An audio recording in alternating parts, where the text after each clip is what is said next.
അല്പമെങ്കിലും ബൈബിളോട് നീതി പുലർത്തുന്നത് ഒരു ഒരു ഒരു ഒരു മൂവ്മെൻറ്റ് പെന്തക്കോസ്റ്റലിസമാണ്. ഇതിനെക്കാട്ടി നല്ലൊരു മൂവ്മെൻറ്റ് ഇനി ഉണ്ടാകത്തില്ലെന്ന് പറയാൻ പറ്റത്തില്ല കേട്ടോ. ചർച്ച കൃഷി പഠിപ്പിക്കുന്നവർക്ക് അങ്ങനെ ഇത് പറയാൻ പറ്റൂ. പെന്തക്കോസ്താണ് അവസാനം ഒന്നും പറയാൻ പറ്റത്തില്ല. അതിനെക്കുറിച്ച് വേണമെങ്കിൽ നമുക്ക് ഡിബേറ്റ് ആകാം. കാരണം ഇതൊരു മൂവ്മെൻ്റാണ്. ബൈബിളിൻ്റെ വ്യവസ്ഥയോട്, നീതിശാസ്ത്രത്തോട്, അപ്പോസ്തലിക പ്രമാണങ്ങളോട് 100% നീതി പുലർത്തുന്ന ഒരു മൂവ്മെൻറ്റ് പെന്തക്കോസ്തിനപ്പുറത്ത് തുറക്കണം അല്ലെങ്കിൽ തുറന്നു വരും. ഇതിനെക്കുറിച്ച് നമുക്ക് ഒരിക്കലും പ്രെഡിക്റ്റ് ചെയ്യാൻ പറ്റത്തില്ല. ഉണ്ടാകാം. കാരണം അതാണ് മൂവ്മെൻ്റ്. അതാണ് കാരണം ഒരു സംഭവം വ്യവസ്ഥാപിതമാകും, കുറച്ച് കഴിഞ്ഞത് പാരമ്പര്യമാകും, ലീഗലിസത്തിലേക്ക് പോകും. അതിങ്ങനെ ആന്തരികമായ ദൗർബല്യങ്ങളുണ്ട്, അതങ്ങനെ തകരും, പിന്നീട് മൂവ്മെൻ്റ് ഉണ്ടാകും. അങ്ങനെയാണ് ഹിസ്റ്ററിയിൽ. അങ്ങനെയാണ്. ഇപ്പം തന്നെ 100 വർഷമായി. 40 വർഷമാണ് ഒരു മര്യാദയ്ക്ക് ഇത് പോകുന്നത്. 70 വർഷമാകുമ്പോൾ ജീർണത അതിൻ്റെ ഉച്ചസ്ഥായിലെത്തും. 100 വർഷമാകുമ്പോൾ വേണ്ട 10 താഴെ കിടക്കും. അതറിയണമെങ്കിൽ നിങ്ങൾ 70 വർഷമായ ഒരു 10 സഭയുടെ ലിസ്റ്റ് ചെയ്യാൻ തരാം, നോക്കിയാൽ മതി.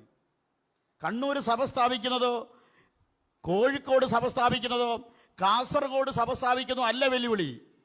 ഏറ്റവും വലിയ വെല്ലുവിളി 70 വർഷമായ സഭ മെയിൻറ്റെയിൻ ചെയ്യാനാണ്. അതാണ് മിഷന്റെ പുതിയ പഠനം. നമ്മളൊന്ന് തല്ലുമായിരിക്കും, നമ്മളങ്ങ് പോവും. കണ്ണൂർ പോയാൽ നമ്മളെ 2 അടിയടിക്കും, അത് വിഷയമല്ലെന്ന്. കാസർഗോഡ് പോയി സഭ സ്ഥാപിക്കുമ്പോൾ വലിയ പ്രശ്നമുണ്ടാകും, 2 ദിവസം പട്ടിണി കിടക്കും, അത് വിഷയമല്ല.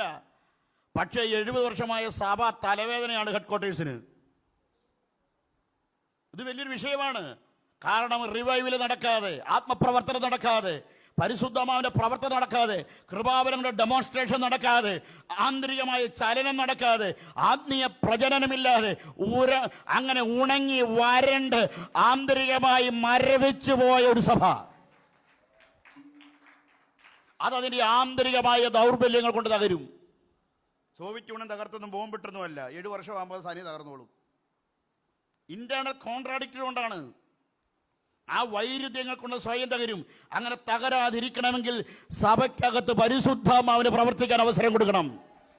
കൃപാവര സമൂഹമായി സഭ മടങ്ങി വരണം. വചനത്തിലേക്ക് സഭ മടങ്ങി വരണം.